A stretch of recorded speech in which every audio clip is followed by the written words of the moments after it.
Hi students, this is chapter 17, Infection Control. In this lecture we're going to talk about patients and their vulnerabilities to infection. Here are our objectives. I'll touch on most of them, but there may be more in your reading. What is infection control and how are you responsible? We need to know that when we work in hospitals. And a lot of your nosocomial infection presentations will describe the various sources of health care-associated infections and also a lot of the details about the types of infections people get in the hospitals. You'll need to know the difference between medical and surgical asepsis, as well as the difference between disinfection and sterilization. We'll be trying on sterile gloves and gowns in the next class meeting, and we may need to revisit hand washing since proactive hand washing was missing during some of my recent site visits. So we'll talk about that again. So what is disease and how is it spread? There's a deviation from normal structure or function of any part of the body. When a patient's ill or their immune system is vulnerable, there's the potential for an invasion of a microorganism that can cause an infection in them. As technologists, we need to be aware of what these infectious diseases are and how they're spread. So infection is the establishment of growth of a microorganism on or in a host, resulting in injury to the host. And these are caused by pathogenic organisms, and the pathogens have three functions. And exotoxins cause side effects. So pathogens' functions are to multiply in large numbers and cause an obstruction, to cause tissue damage, and to secrete organic substances called exotoxins.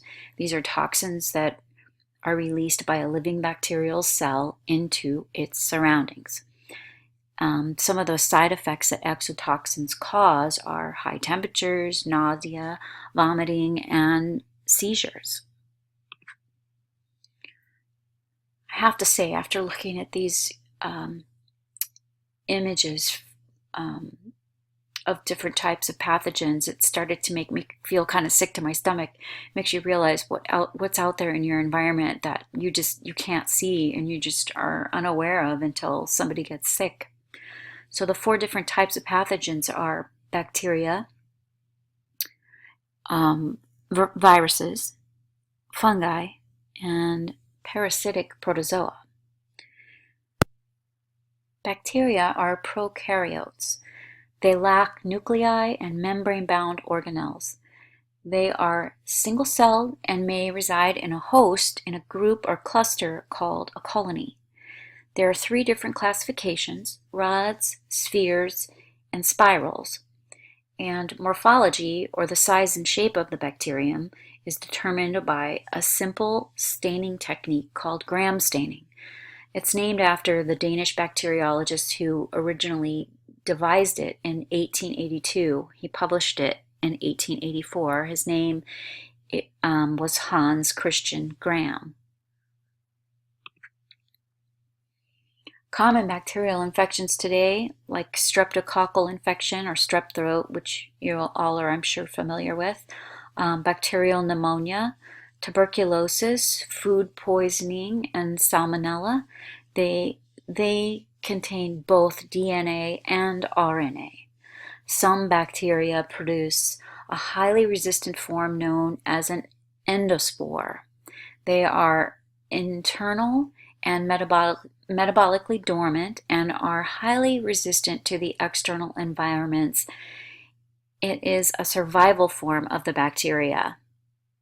Bacillus and Clostridium are most medically important as bacteria that produce endospores.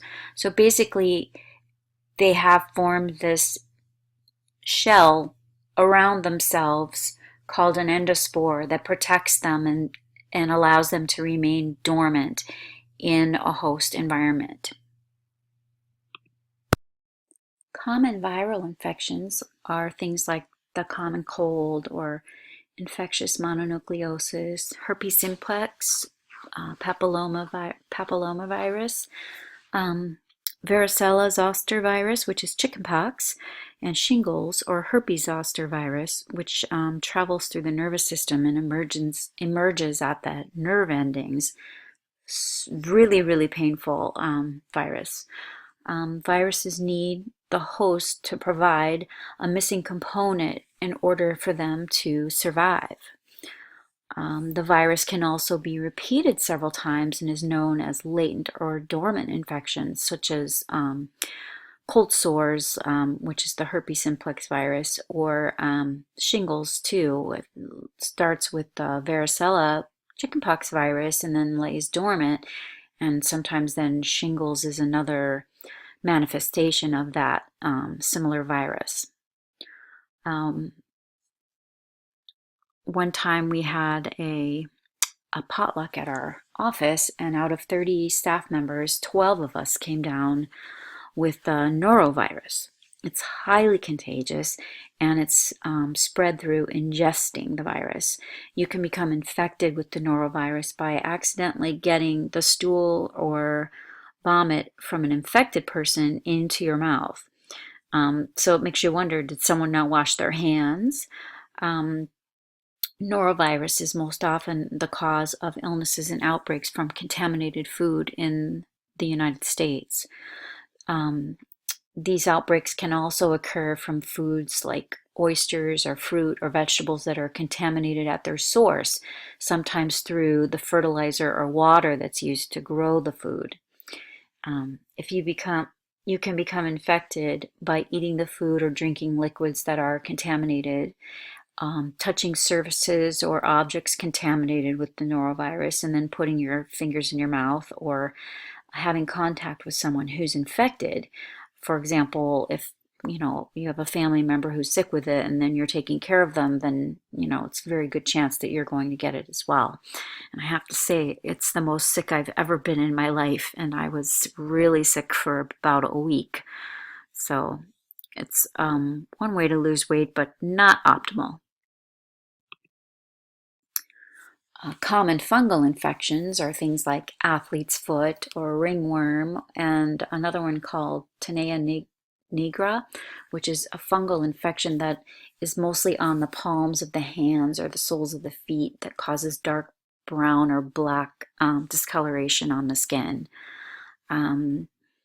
Forms of the fungus include yeasts and molds. There are 4 different classifications of diseases caused by fungi. There's the superficial kind, which is like the Tinea nigra and thrush in the mouth. Sometimes babies have, or yeast that grows under the breast or in fat folds, or vulvovaginal. And there are cutaneous infections, as in keratinized tissues of hair, nails, or skin, like athlete's foot or ringworm. Subcutaneous infections enter the human host due to trauma of the skin. The organisms normally live in the soil, living on rotting vegetation, and they can get pricked into the skin as a result of an injury, like with splinters or thorns, but usually stay pretty localized to the site where the injury is. Systemic fungal infections that can enter the circulatory or lymphatic systems can be fatal. For example, candidemia, a candida bloodstream infection, and that can come from medical equipment or devices, particularly intravenous catheters. So this is one of the reasons we need to be really careful around patients, all their tubes and inserted devices, so that we don't cause them to get infections.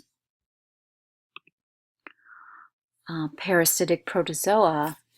Common parasitic infections would be pinworms or tapeworms, malaria, Trichomonas vaginalis, which is a sexually transmitted infection. A parasite is an organism that feeds off of another to survive. Giardia, which is this is a picture of, is caused by this parasite, frequently from contaminated water. It's crazy to think about these little animals that get into your system and they're parasitic, living off of your body and and making you ill. It's kind of creepy. They're microscopic too. You cannot see these with the naked eye. The establishment of infectious disease follows a specific progression. So the first is when the host encounters the infectious agent. There is an ingression or penetration by the agent or some path of entry into the host. After that, it's spread, or there's propagation.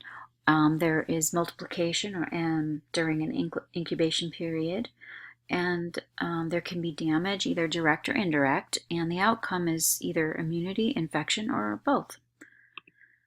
As far as spreading, during the propagation period, the infectious agent multiplies, and how much it is spread depends on the anatomy that's involved, the site of the microbial entry, and the mechanism of microbe travel. For example, sneezing, coughing, sexually transmitted, things like that. And multiplication is the growth in numbers of the microbe and includes the incubation period. The infectious agent needs time to multiply to have an effect on the host. The damage can be either direct or indirect.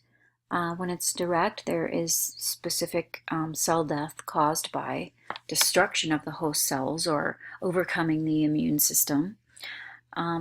Indirect is what happens when a response is induced within the host. So it changes your metabolism, or can really lead to some of the most life-threatening diseases. So your immune system is responding for good or for bad with an infectious microbe.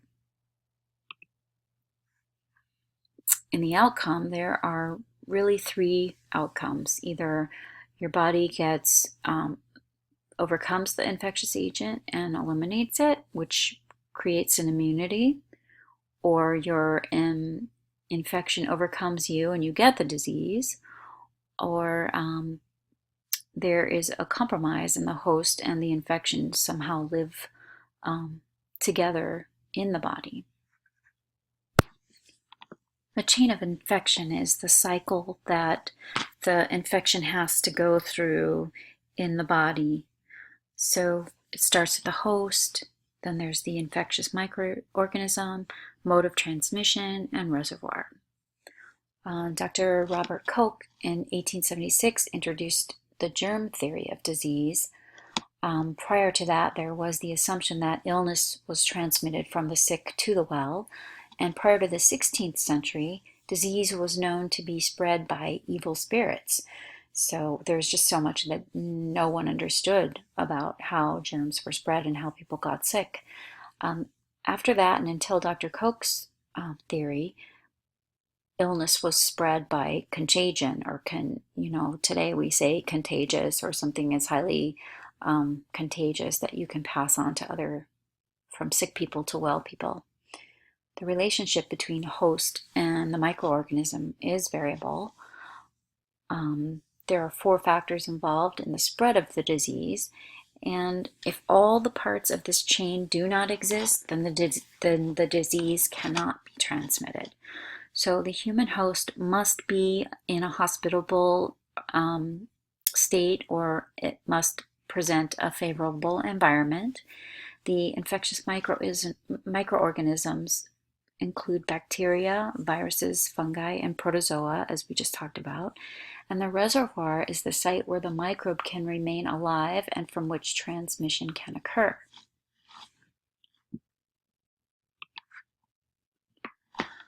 Mode of transportation, the routes for disease transmission vary. So there can be direct contact between the hosts, which would involve touching of some kind, sexually transmitted diseases or skin pathogens, staph infections that spread by direct contact within the infected area of the skin, for example, like little kids get impetigo and spread that at school. It's like crazy, and you get the notes home that say impetigo has been, lice has been found, impetigo has been found. You have to be on alert with all of that with your kids at school. Of course, you can cough the transmission from coughing and droplets, and it just depends on what the illness is, what the disease is, and how it's transmitted. So direct contact with infected areas, and then indirect, which is through vector or fomite. A vector is something that brings the disease to you. For example, like a mosquito, there's dengue fever, malaria, things like that. Ticks have Lyme disease. So it's transmitted to you by another vehicle. So that's a vector. A fomite is a vehicle from an inanimate object. So that means that you have to have contact with the infectious organism, like in food or water, or on your radiographic equipment, for example, or on gloves that you haven't changed from one patient to another. So you have to keep in mind that infectious diseases can also come from inanimate objects that you may have some control over. These are examples of exogenous microbes, meaning the microbe was transmitted from outside the body, while endogenous is an encounter with a microbe already in or on the body. So we have normal flora and fauna in our bodies, on our bodies, and if they get displaced in any way to an area or an environment where they're where the body's more susceptible, an endogenous encounter can happen. An example of this is my first job that I had, we had this old radiologist, Dr. Evelo, who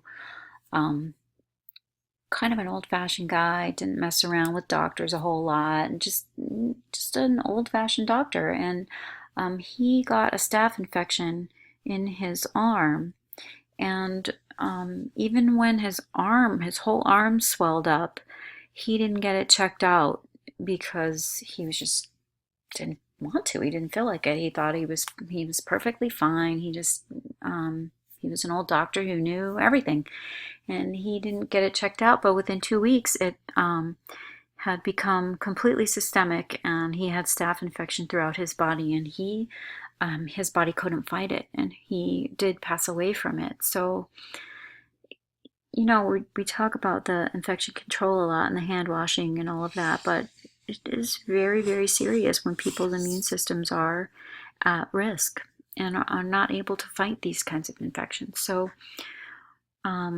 anyway, Staphylococcus can colonize normally on your skin and your body, but if it is introduced into the body through trauma, then it's very possible that you can die from it. A reservoir is a site where infectious organisms can remain alive and from which transmission can occur. It could be a person, an animal, an insect, or even inanimate objects. Typhoid Mary was a very famous reservoir. Cows that had diseases that could be passed through their milk were reservoirs. Pasteurization, though, helped eliminate a lot of the pathogens associated with milk. Insects can be reservoirs, ingesting pathogens and then introducing them into a host when the pathogen has possibly changed into a different phase of the life of the pathogen.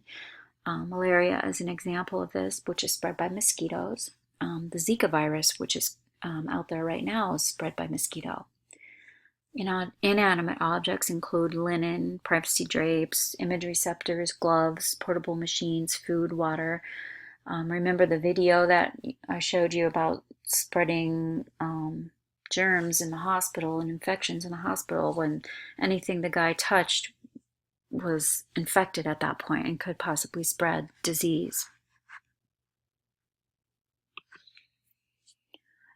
Typhoid fever is a life-threatening illness caused by the bacterium Salmonella typhi. People who are infected by the typhoid bacillus could also pass the disease from their infected stool onto food via unwashed hands. It is thought that Typhoid Mary had the organism infecting her gallbladder, which supplied the organism into her colon continuously. Mary Mallon was also not the most deadly reservoir. She was attributed with 47 illnesses and 3 deaths, while another person at the time, a healthy carrier or reservoir, Tony Labella, caused 122 people to become ill and 5 deaths. Labella was isolated for 2 weeks and then released, where Mary Mallon was imprisoned for 3 years and finally released. She changed her name and then she disappeared. And then a few years later, in 1915, an outbreak of typhoid fever happened in Manhattan's Sloan Maternity Hospital, and it struck 25 workers and killed 2 people. The epidemic was traced to the hospital's cook, whom the staff had nicknamed Typhoid Mary, and little did they know that it actually was Mary Mallon who had taken on the assumed name of Mary Brown. The health department had lost track of Mallon after her release years before, during which time she continued to cook in hotels and restaurants and institutions. After she was found again, she was once again confined and imprisoned, really, until her death 23 years later. So why was there a difference between how Tony Labella was treated and how Typhoid Mary was treated? And I think they talked about, it's possible that Tony Labella was very reasonable in being confined until he passed the infection, and he didn't get crazy about it, where Mary Mallon reacted so strongly and violently when people tried to take her into custody that they assumed she was a little bit crazy and wasn't going to follow up as she should. And they were right, because after they released her after 3 years, she did go back to cooking and taking care of people when she was still very much a reservoir and spreading typhoid for years. Healthcare-associated infections, HAIs, affect about 5% of all inpatients. Their blood-borne pathogens are found in human blood, and given the right conditions, these shared pathogens thrive and exert their maximum biologic effects to patients in hospitals. So I'm not going to go into a lot of detail about this because you guys are going to be talking about it in your reports, in your presentations.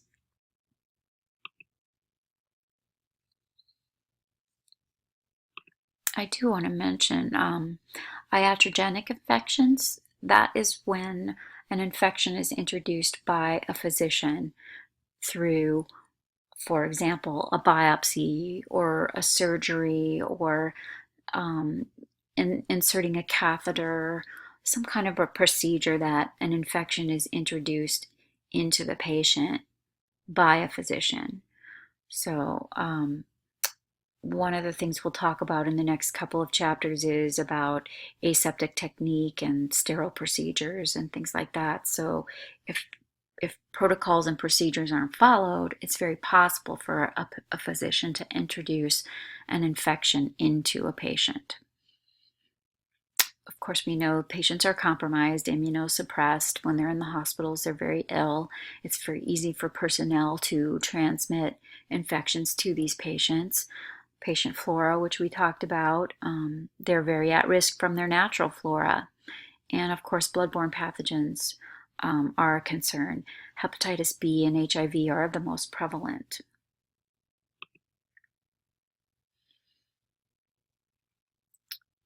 So the encouragement for nosocomial infections happens depending on the environment, the therapy the patient's receiving, if the equipment and whether it's sterile and clean, and contamination during medical procedures.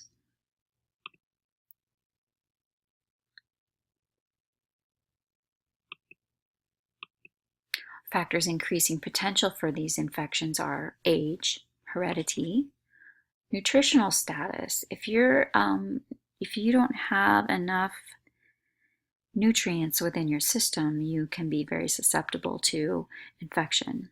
Stress, inadequate rest or exercise, and your personal choice habits, for example, smoking, drugs, things like that. Your health history is a factor as well. And if your immune system is depressed, you are very susceptible to the types of infections you can get while you're in the hospital. Blood-borne pathogens are disease-causing microorganisms present in human blood. They are considered nosocomial.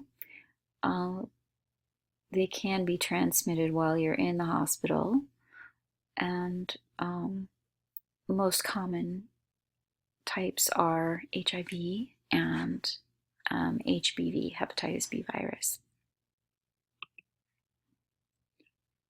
With HIV, this is the human immunodeficiency virus transmitted through blood and bodily fluids of an infected person. Contact between broken skin, wounds, or mucous membranes, and HIV-infected blood or blood-contaminated body fluids. Receiving blood transfusions, blood products, or organ tissue transplants that are contaminated with HIV may be a factor in transmission.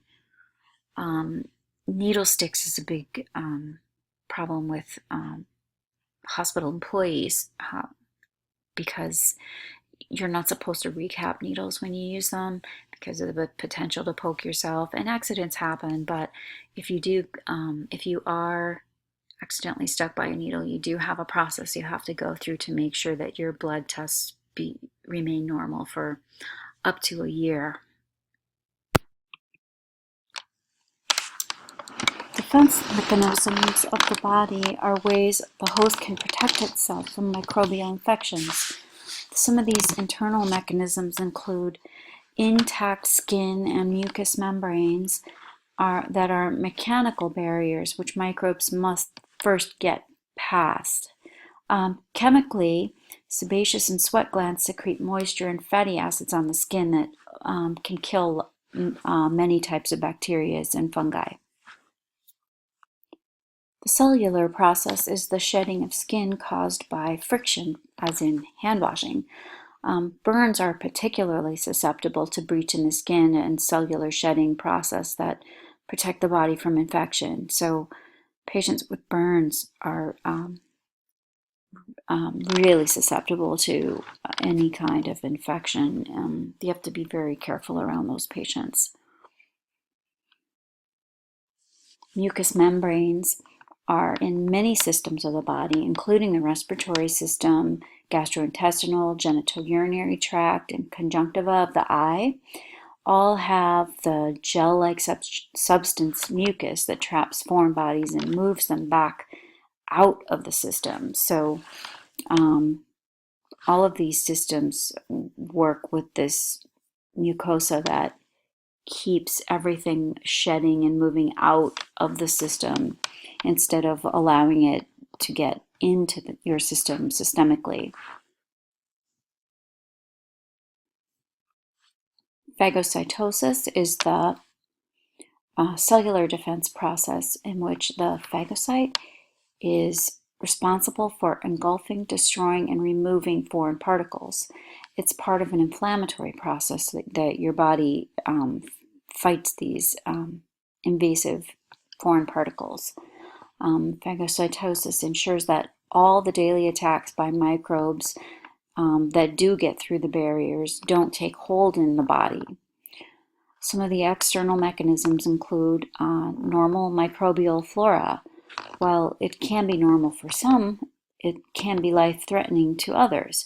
It can also inhibit attachment and colonization of other pathogens in some areas of the body. Some of the normal microbial flora secrete toxins which also inhibit other microbes from gaining ground. Chemotherapeutic agents would include tetracyclines, which are bacteriostatic, which inhibit growth of microbes, or penicillins, which are bactericidal kinds of chemotherapy, which kill the growth of bacteria. So when you think about medications that you take when you've got an infection, are antibiotics and that sort of thing, we're looking at inhibiting growth or killing bacterial growth. Immunizations are also really important. They help your body build up antibodies in the system to fight any types of infections that try to invade. For example, measles, mumps, rubella, polio, all those vaccines we got as kids and continue as adults, the Hep B vaccine, chickenpox, all those immunizations keep our bodies safe from these infections that used to kill a lot of the population of people. Asepsis is basically the freedom from infection. There are different types of asepsis and different things you can do to encourage asepsis in your work area and on your equipment. So a surgical asepsis is basically what you would have in a surgical suite. So you want to have prevent contamination of microbes and endospores before, during, and after surgery using sterile techniques. Sterilization is an absolute killing of all life forms, reducing the probability of infection to theoretically 0. So that means sterilization, pretty much no possibility of microbes causing infections in your patients. Medical asepsis is a reduction in the numbers of infectious agents, decreasing the probability, but not necessarily to 0. So it's very clean, and you're not likely to get an infection, but it's not 100% like sterilization is. Chemical methods are disinfectants. So, for example, like cavi wipes that you would use in your department or on your equipment, they are surface disinfectants for inanimate objects. They can be bacteriostatic or bactericidal, which of course static means stopping the growth and cidal means killing the growth. Betadine is a disinfectant or antiseptic for the skin, and that you would use in aseptic invasive procedures like arthrograms or angiograms, things like that in the department. Physical methods of sterilization include heat, moist heat being the most effective. And this is accomplished by an autoclave. And an autoclave is a sterilization device that provides steam heat and pressure that effectively kills any vegetative cells or endospores. You'll find a lot of sterile packs over in the surgery centers are put through autoclaves, like hemostats and all expensive tools that you might use in a surgery that are not disposable, that need to be cleaned. They put them through the autoclave and re-sterilize them so they can be reused. Standard precautions are really one of the best ways to ensure everyone's safety. Of course, it includes hand washing, gloving, personal protective equipment, Needle recapping you don't do unless it has a safety capping mechanism on it. Most of the time you just put it in a sharps container to dispose of it, but without recapping, because accidents happen. And this is how you get contact with the blood or bodily fluids or secretions that can get into your skin with a needle stick. Every hospital has standard precautions, policies, and procedures. You have to protect yourself and others from spreading infection. You need to use proper protection from and proper disposal of contaminated substances. You will have annual education requirements regarding these types of safety measures throughout your career in healthcare. So it's best practices in biosafety in medical imaging in all circumstances. Here are your safety standard precautions. Once again, PPE are personal protective equipment, fluid repellent gowns, gloves, masks, protective glasses. All of those things are provided by the hospital for you. So hand washing, yet again, we are going to talk about that until you can't stand it. Hand washing is really, really critical in not spreading infection throughout the hospital. Think about typhoid Mary, think about any little thing that can spread to someone who's immune suppressed, or someone who has something that's communicable that you can get from them. Hand washing is critical for everyone's protection. Alcohol-based hand rubs.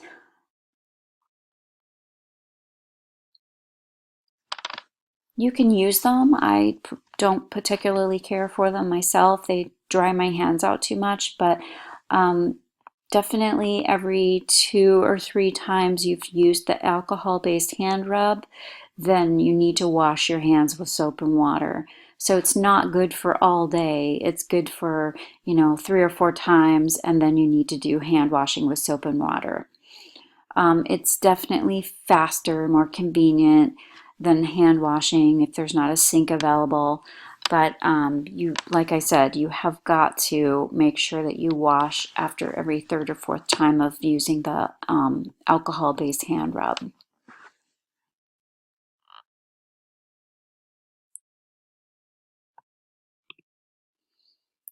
There are transmission-based precautions. These are the precautions that you take when the patient is infected with an organism or communicable disease.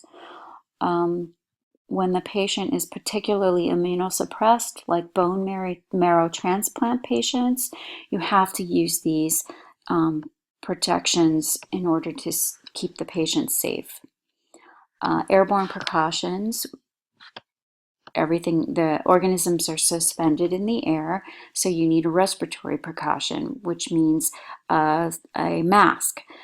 Droplet precautions are large particulate droplets from the patient through coughing or sneezing or even talking, so you need a surgical mask for that. I would suggest gloves as well. And contact precautions usually are virulent pathogens that spread through direct contact with the patient or indirect contact through the contaminated object. You need to wear a gown and gloves, and you cannot leave the room with that gown on or those gloves on. You go into the room, wash your hands, put on the gown and gloves, do what you need to do with the patient, and you take off the gown and gloves before you leave the room and wash your hands again.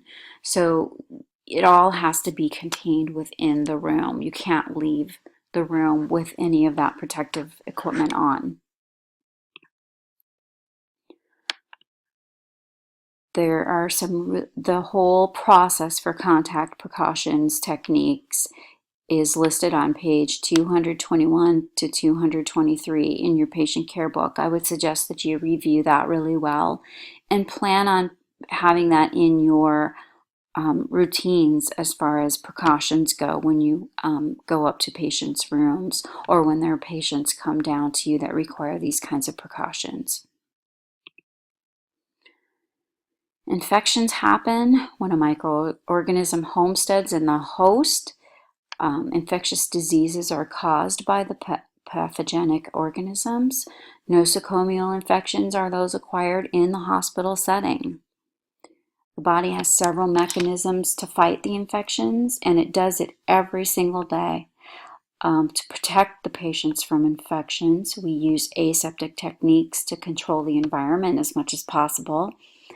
And medically aseptic techniques include hand washing, standard precautions, and transmission-based precautions, which has reduced the probability of spreading infectious diseases.